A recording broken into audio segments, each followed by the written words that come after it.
The Overlord's Teachings, 34. Echo of the Conqueror, Part 1. Why should I learn it? Because your death should be the beginning of your rule, not the end. 1. To command time itself. You are not merely a ruler of flesh, you are a tyrant of legacy. To conquer galaxies is brute achievement, but to conquer memory, myth, and morality, that is divinity. Do you know what happens to rulers who aren't remembered? They become dust, forgotten, mocked by time, but a ruler who echoes, lives forever, etched in the DNA of culture, feared even in fairy tales. To command the future, you must enslave the past. 2.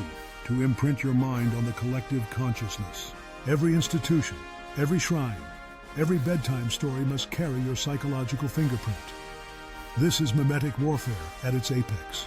B.F. Skinner taught us, repeated conditioning creates truth.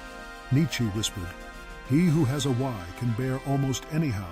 You, Overlord, must be their why. Instill yourself into their reason to live, and when you're gone, they'll still obey, because to resist, you will feel like sin against the universe.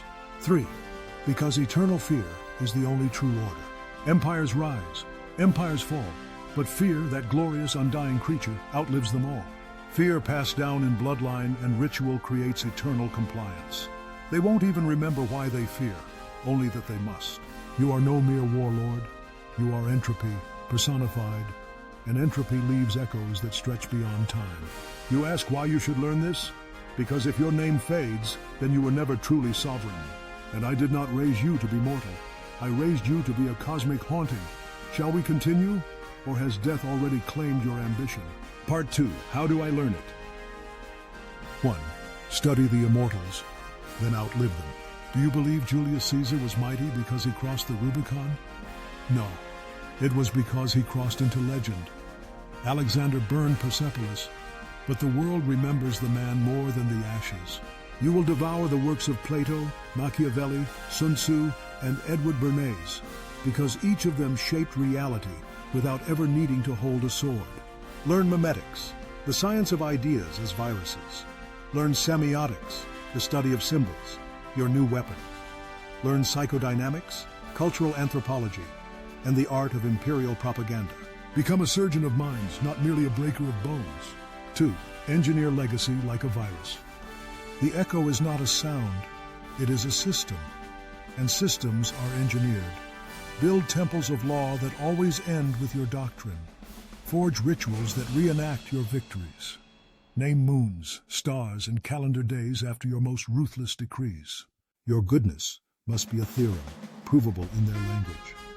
Your cruelty, a sacred necessity, worshipped through oaths and taxes. Control what they see, read, sing, and pray, and your echo becomes immortalized code in their civilization. 3. Sculpt history with blood-stained hands.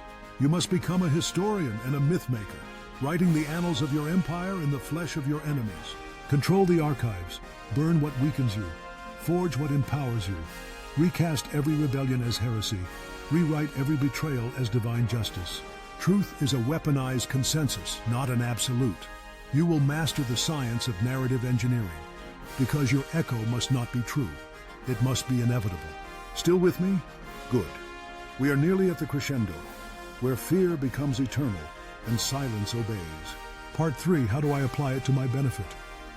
Because echoes mean nothing if they do not drown out rebellion. 1. Dominate the mythos, not just the masses. Your armies will die, your generals will betray, your statues will crumble. But your myth, if architected correctly, will outlive the stars. Establish the cult of you. Not a religion, no. Those fracture. A dogma, backed by science, enforced by fear, and sprinkled with the seduction of hope. When citizens whisper your name, it must not be in prayer. It must be in trembling reverence. Make your story the default lens through which they interpret reality. No act of mercy without invoking your wisdom. No act of rebellion without invoking your wrath. This is the art of cognitive occupation. You don't need to be present if your image is omnipresent. 2. Institutionalize your voice. Your echo must not merely haunt halls, it must legislate them. Carve your principles into planetary constitutions. Make your quotes required school recitation. Embed your tactics in war colleges. Ensure your doctrine is the litmus test for loyalty. Train an entire class of bureaucrats who cannot think without using your language. Raise children whose lullabies include your war chants. Their dreams? Populated with your silhouette. This is not immortality. This is perpetual governance by mythic recursion. 3. Reboot yourself. Forever. Every generation will try to bury you. Anticipate this. Engineer your rebirth. Design avatars, AI constructs, holographic sermons. Let them believe you are an eternal, watching presence. You are no longer a man or woman. You are a function. The algorithm of dominion. The inevitability of order.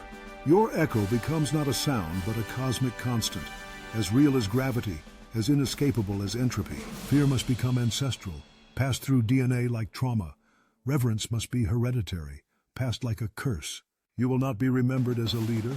You will be remembered as a law of nature. Now go, my would-be heir. Build an echo that smothers time itself. And remember, silence is only golden when it reverberates with your name.